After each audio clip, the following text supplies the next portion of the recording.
What was a time you legitimately thought you were going to die? This happened about 4 to 5 months ago.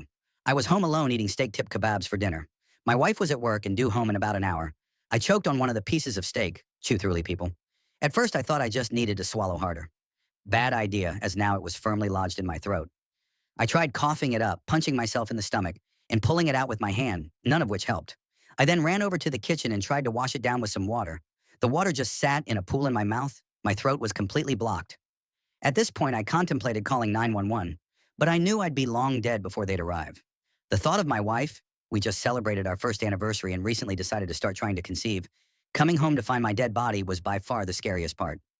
I remember looking at my cats, but they just stared at me, confused at my odd behavior. Eventually, I reached what felt like my whole hand down my throat and pulled a chunk of the obstruction out. This loosened it enough to let me cough out the remainder. I was so close to passing out. Vomit everywhere. Total time in throat around 90 seconds. I couldn't talk for a day due to the physical trauma on my throat. Drove myself to the hospital. Cried in front of my wife when I saw her. The next few days were surreal. It was like I was living in an alternate timeline. I don't find choking gags in movies or TV amusing anymore. Still have mild PTSD about it.